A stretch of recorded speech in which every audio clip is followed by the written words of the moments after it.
Welcome back, YouTube. What's good, subscribers? If you guys are not following, make sure you hit that follow button. Long Legz AFC. We're back. Match reaction. Arsenal versus West Ham at the Emirates Stadium today at 3 o'clock. Arsenal 2, West Ham 0. Got the 3 points. Top of the Premier League for the next few hours, depending on what happens in the Liverpool-Chelsea game. Hopefully, our London neighbours can do us a little cheeky favour. I'm not holding my breath. Chelsea have been playing with 10 men for the last, three games they've had someone sent off. Crazy. So, yeah, you don't even play against Liverpool with 10 men. But, yeah, we got the 2 points. We're doing what we can do in our game, which is, it's refreshing to see because obviously last season we dropped a lot of points. We got a lot of draws. I think we got 13 or 14 draws. Even when we were playing well, creating loads of chances. Unlike today, let's say we dominated the game. West Ham I don't think they had one shot on target. So Red didn't make one save all game. So, we could say we dominated the game.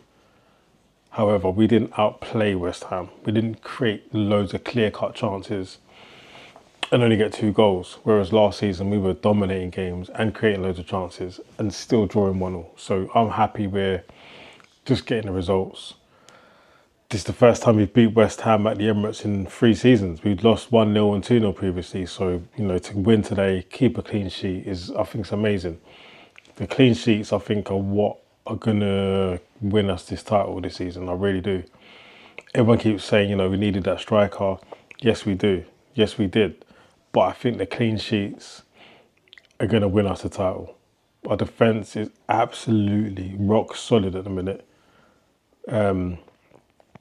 Midfield today, seen Eze, Ødegaard and Rice on the starting lineup. I was buzzing. If you saw my prediction, I predicted that's the lineup I wanted in midfield. I think we need Ødegaard and Eze playing together as 8s because they can both get back box to box and they're both very creative, hard to get the ball from them, and they love to go forward. They love to pass the ball forward, create those chances. And I actually gutted Ødegaard within 20 minutes injured. It looks like a new injury. It's not the shoulder this time.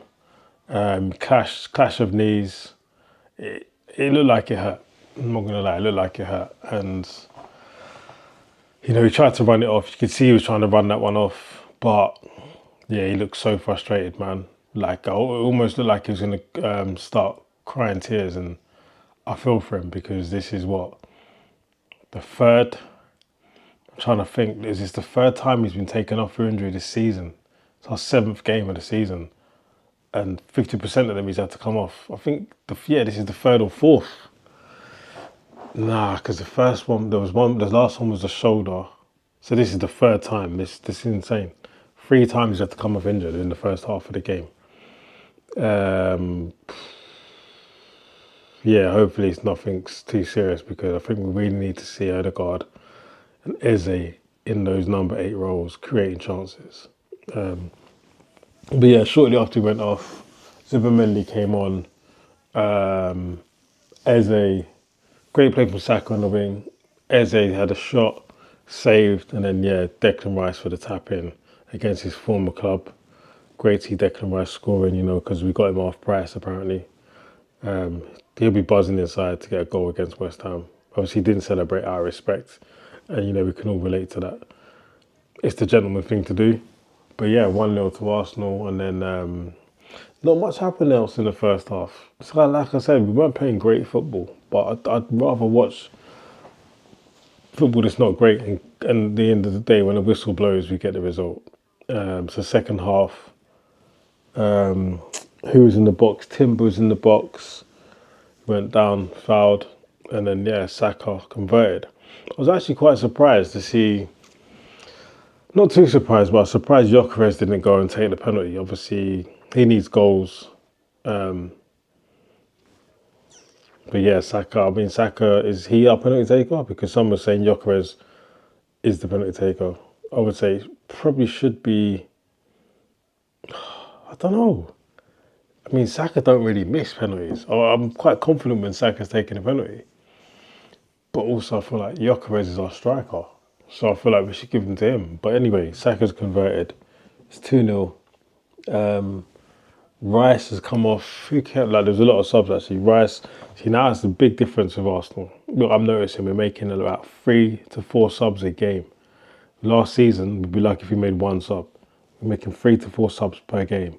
So you had, I wrote this down. Erdegaard came off for Zubimendi. Calafiori came off for Skelly. Rice came off for Mourinho. No, Ranieri. Trossard for Martinelli. And Eze for Mourinho. That's 5 subs. We had 5. We brought on Zubimendi, Ranieri, Skelly, Martinelli, and Mourinho. We brought on 5 substitutes. We brought on 5 international players. Albeit Ranieri's under 21. But Skelly's England international left back, Martinelli, Brazil, Mourinho, Spain, Zubimendi, Spain. We brought on 5 international players off the bench. And let's have it right. We took off Erdegaard, Rice, Calafiori, Trossard, and Eze. All, again, 5 international players. The squad depth is just, it's mind-blowing to be able to do that.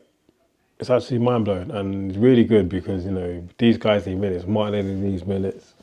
Skelly needs minutes, and Mourinho needs minutes. They need to stay sharp because the way Arteta's playing this a minute, we're definitely interchanging a lot. Rea didn't have nothing to do all game. No saves to be made. Gabriel Saliba absolutely solid at the back. Calafiori didn't look great going forward. I think we could have saw more of that. Timber looked okay going forward, linking up with Saka and Eze. But all in all, solid performance from Arsenal. Probably would have liked to see more opportunities for Gyökeres. I think Rice put a good, really good ball in. Really good ball for Gyökeres, and I thought that was a goal. I thought it should have been a goal. Could we say Gyökeres is still not fully fit? Probably so. Because on another day, I feel like if he's super fit, he scores that. Because it wasn't the defender that got in the way, it was just a matter of timing. So I think that's just being off pace a little bit. We've got international break coming up now. With international break, there's a week? Yeah, we got 2 games they're playing. So I feel like it could be a good, I reckon another 3 weeks before we see Gyökeres at his best. Fully fit, not his best, but fully fit. He's obviously playing for Sweden as well during the international break, which helps. He needs the minutes.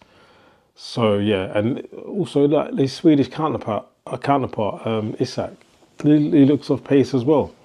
So these pre-seasons are really, really important for players and youngsters watching. That, you know, you can't just turn up on the day and play anymore. You really need to make sure you're doing your pre-season, you're training hard, and you're keeping up to speed, because when it comes to match day, you're going to show who's been training and who hasn't. And I feel like, yeah, Gyökeres and Isak, definitely, with missing pre-season, you can see that 100%.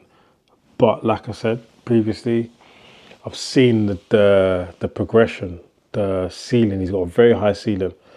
His hold-up play has been really good today. He was getting fouled all over the place. He got elbowed in the jaw. There was a handball that probably should have gone our way as well. But yeah, he's doing all the other bits great. But like a lot of people have said,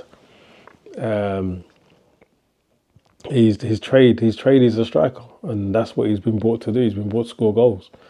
So in reality, he needs to start scoring goals. So, but I'm not stressing. We're winning 2-0. As if he wasn't winning 2-0, we're drawing 0-0, then I'd be like, come on, where the goals gonna come from? But we're scoring goals. They're coming from all over the pitch. With Rice, the CDM, and Saka on the right wing. So yeah, Gyökeres just needs to start, keep doing what he's doing, get fit, and we will definitely see some goals eventually. But yeah, I mean, I think it was Arteta's 300 appearance today as manager, Saka's 200 appearance, so it's great for him to get a goal. And yeah, let's go and watch the Liverpool-Chelsea game now. Hopefully after international break, we're sat top of the league. be a great place to be, considering, we could have been 8 points off it last weekend. So, we're still in it. Still a long way to go, a long way to go. And please, no injuries during the international break. Please, just take it easy. Don't need injuries during the international break. This is the finish of the last break now for the year. Fingers crossed. Should be. But yeah, man, guys, subscribers, thanks for watching. Thanks for clicking on. And if you're not subscribed, make sure you hit the subscribe button, slap a like, share with a friend, share with a family. And yeah, guys, I'll see you for the next game.